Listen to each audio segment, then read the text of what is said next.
You are special and I'm special today. You know why? This is the first leadership program that is being started today. Not just the first session, this is not just the first session of the program, this is the first session of the first edition of the program. Okay? And you are the first, I am also the first speaker. I am taking it off today. Prashad Bhai should have been here because it was his passion that made this possible. Building up these premises as well as envisaging all of it and then getting into this. All of his was his effort because he's tied up in a very, very urgent and important work. He probably could be joining you by lunchtime today. We'll get started straight. Before that, let me tell you a few things. One is somehow when I engage with the youngsters, I always like it to be anecdotal or story based rather than just straight away keep on talking a lot of prose. That way, probably the interest gets sustained and whatever ideas we discuss, they also get firmly embedded into your mind. Going into the story, I'm going to tell you a lot of stories today, at least half a dozen. One. The second one is, I've got a couple of books with me. These books are good books. One is the Atomic Habits, you would have heard of, by James Clear. Second one is the Light from Many Lamps. This is a collection of beautiful essays, stories, poems, etc. These two are my personal copies. I've read them, reread them, made my children read. Now I'm intending to make my grandchildren also read. One grandchild has already started off doing it. At the age of 8, I gave it to him and started asking him, pick up anything, read it and tell me what you have read. So much I like these books. But today I'm going to part with them. I'm going to gift it to two of you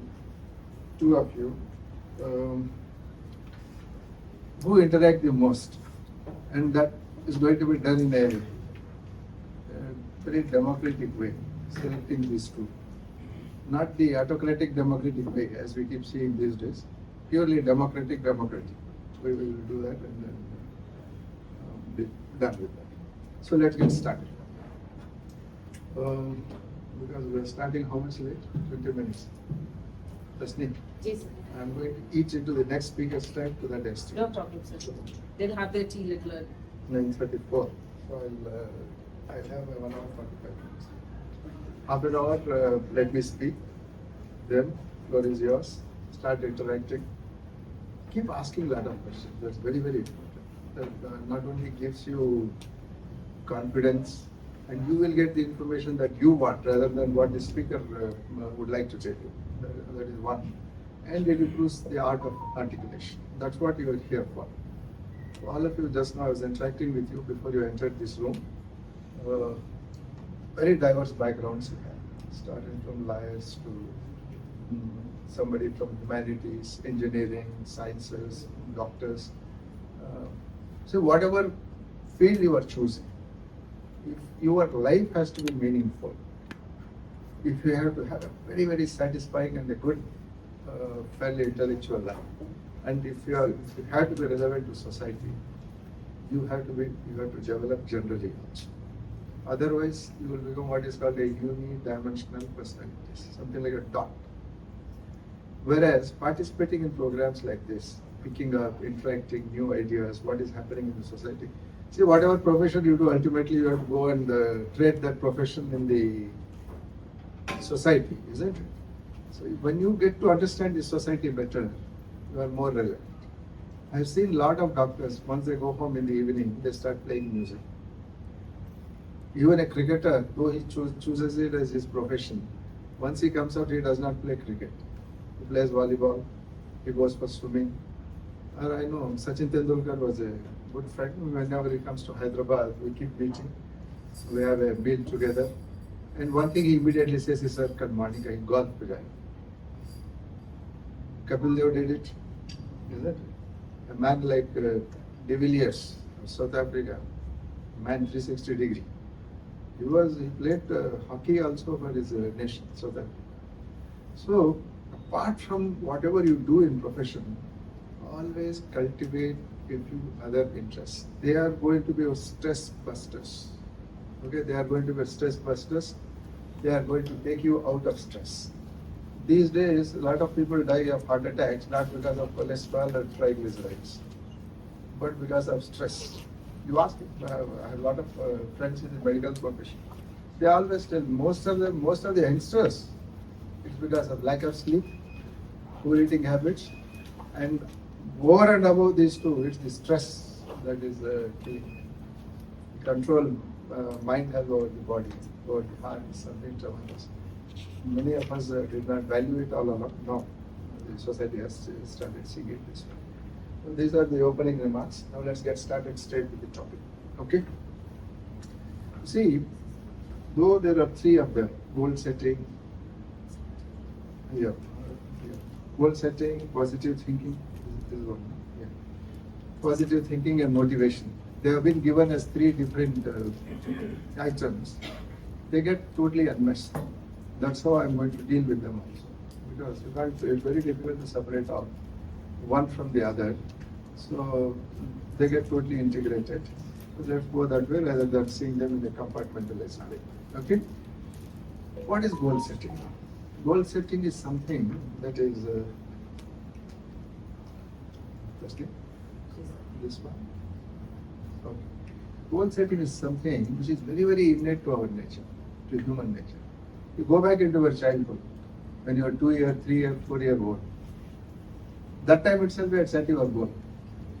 Somebody wanted to be a pilot, an astronaut, is it? And somebody wanted to be a Spider-Man. You ask a child, what do you want to be when you grow up? They said, I want to be Spider-Man, Superman. Versions have come these days, so probably they will be telling something. Which means there is a goal. I'll tell you a small personal story. I have 3 grandchildren. One day I was traveling along with them in my car and moving towards. I was advisor to the Chief Minister. I was passing in front of his residence, not now, earlier Chief Minister. So when I was passing in front, he called. Before that, let me get into another. So I was at home.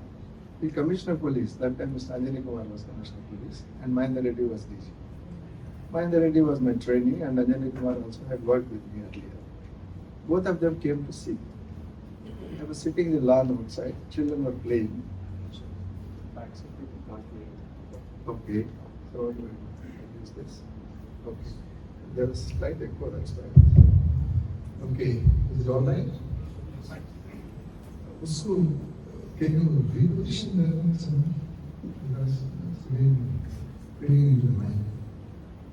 If you keep it distant, it's better, I suppose. But you have to keep it behind the mind so that there is no fear. Okay. Tomorrow we'll do all this feedback in the last session. So, both of them came. We interacted for some time. As they were getting up, they just saluted me and then I reciprocated. My grandson who was observing all these, he said, he had never seen me in uniform because by the time he was born, I was out of it. Only thing they keep seeing is the guard at my home, the 5 constables who stand as security. When they are in uniform, they are massively alarmed to from behind, so they are big people. So these two, they saluted when we were going. Then he asked me, are you a bigger officer than them? I was senior. We belong to the same service. I was senior to them by about 5 to 7, 8 years. That's what they were. This astronaut thing that was done, I want to become this DGP Commissioner of Police. So he set his goal, thinking that there is a better one. That was done. And a few days later, when I was passing in front of CM residence, then what happened? CM called on phone. I was talking to him, and then I was studying, sir. The woman who was so professionally studying, he asked me, my boss, is a minister. Forget about this is DGP, I want to become Chief Minister. So how will I become Chief Minister? Brother, you don't have to do much. There is not much something to do. Yoga. COVID days, we were sitting and watching, I don't know whether you have seen, there was a designated survivor or something, there was a Syrian coming, an American president. So in that American president single-handedly comes in Air Force One to Afghanistan, bombs the whole place and goes against Al-Qaeda. So that was, we saw this. And who is this man? I said, this is the most powerful man on earth. This is it. He is president of the United States. They should have given him. Everybody was it. I said, because we have to be born on the land to become the president. So like this, we keep on thinking of goals right from the time we develop our imagination. But today we are not going to talk about all this romantic and then this sort of goals, very positive, career-oriented, life-oriented goals. This is what we are going to talk about. Okay? So,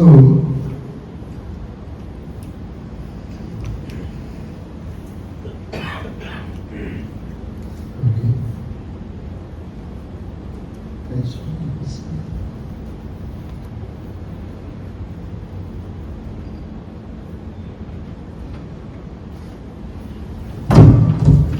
Yeah. How do you set a goal? See, to set a good goal, What is first required is self-awareness. What am I? What are my capabilities? What are my capabilities? What is that I want in life? These are the things that need to be defined very well. When you want to know about your capabilities, first you, not all of us can do everything, isn't it? I am suited for something, you are suited for something else. Like that, it goes. I'll give an example here. How to know our own abilities and what there are some God-given things, given. On that you work hard. There is nothing no substitute for hard work. Everything cannot be just God, we got to. You take, I don't know whether you heard of Michael Phelps. Michael Phelps was the swimmer from the United States.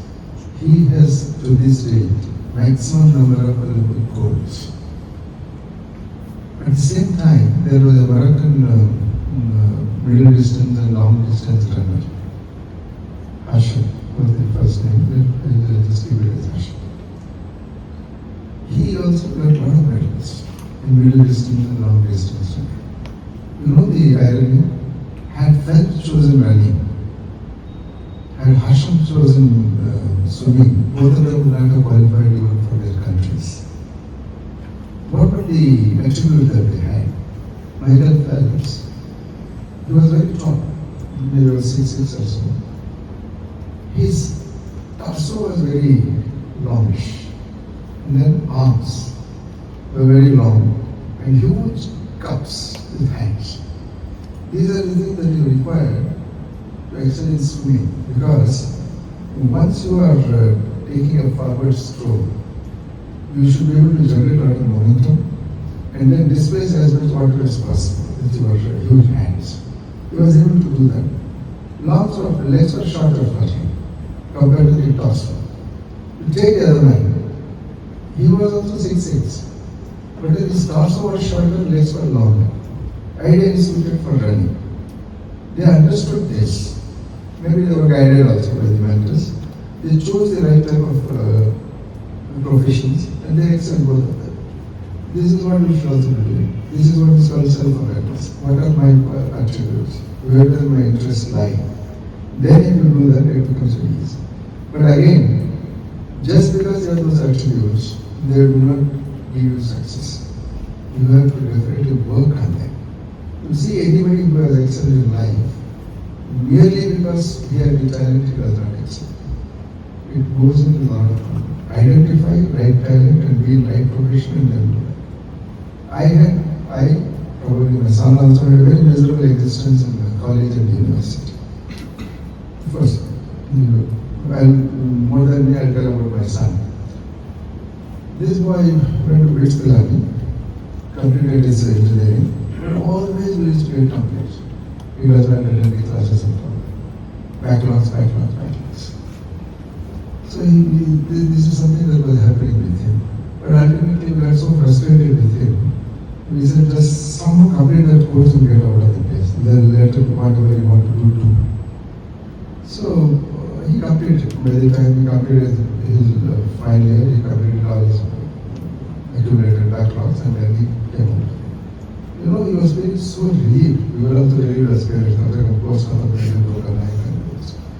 No, but then he said, why did you send me to that place? I was feeling so miserable. I never had interest in economics and all that. You know, but this boy, we had scientifically tested him by setting up the Aptitude Institute in Bangalore. They said, this boy is getting all 100 out of 100 in mathematics, in physics, in chemistry. So he senior course.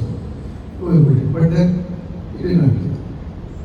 He was miserable. After coming out, I said, he comes to civils fellow. He did civils. He got top 20 when it comes to civils. On the base strength of his essay, what is subject to anthropology, nothing to do with any of the things in sciences he did not teach. In fact, the day he completed his interview, I was in Shimla attending some conference. I landed in Delhi, went to the UPSC, the Gold House, picked him up from there. It was highly difficult to touch him. So instigating he was. Looking at it while walking up, talking about the weather and everything. I just asked him, how did you take to it? The everything is over, just forget about it. So I don't know. He asked me a question.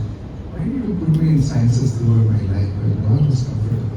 Had you given me history, political science or something else, probably I would have done much better. That's what he is doing now. He was district collector in 2 districts here in Khammam and in Calcutta. Now, very recently, just last month, he moved to London. He's getting a posting in the embassy there. And then simultaneously, he was doing his PhD in the London School of Economics. With what? Econometrics, mathematics, and AI. This is the one that he is doing. So, you should not have this kind of thing. That's why when you are picking up a goal, what you want to do, let it suit your aptitude, your talents. Thereafter, if you start working, you will not have the tension, stress in the mind, and probably you will do much better because the two things align. Your own capabilities and the hard work and discipline that you put in beyond that. When these two align, your success will be far greater. You will have to choose a goal. Who can help you with this? One is we are talking about the self. Second is the family is the best one. You see, without family support, none of us can achieve anything. Remember this. I would mean not merely the parents. Sibling has a very important role. Even your extended family, cousins, grandparents, them, and these are all important. Even these youngsters, small youngsters who are there at home, children. If you have to take care of your stress, your anxieties, if you want to relax mentally, they are the ones. They are the greatest stress relievers for you, isn't it? Why I am talking of siblings is if you have a brother and elder mom. Sometimes younger ones also very sharp. They can also tell you as outsiders what are your strengths and where you are doing well, and then those advice also need to be considered. Ultimately, the decision is yours. But then involve all the whole family because that is the best support mechanism that you have. Nobody can substitute this. Not merely economically or providing you with the space at home, but also the whole environment, ecosystem of your existence and what you do revolves around that. So don't disregard the family members, take their advice. Parents may not be as literate, parents may not be as accomplished, but then they can tell you better. They can tell you better and they help you out in choosing a goal. Last one, the teacher matter. I'm not talking of all the teachers, all the people whom you come across, but there would be 2, 3, 4 teachers in your 20, 25 years of existence whom you have come across who are interested in you. Keep going back to them, even after you come out of the college, of the high school. maintain contact with such 2, 3, 4 of them. Mentors, of course, we are trying to lay out a big mentorship program here, and you can walk into these premises anytime in the future, and slowly you will find at least 100-150 mentors that are developed here. You choose your mentor, depending on what profession you want, with whom you are stuck in equation. Choose a mentor. You can insist that, sir, I want to come and meet you. There are a few things I want to discuss about myself or about anything. Whatever concerns you have, whatever reservations you have, what you can open up. As you work and make a confession, you can come and make a confession here with a very open heart. Okay? There are 4 or 5 breakout rooms also that are planned here. We will sit an hour, 2 hours, and then discuss. They will have to maintain the contact with you. They will be able to guide you again and again and again. They will succeed in life. Tomorrow I am sure that you will also become a mentor. From there you will be coming here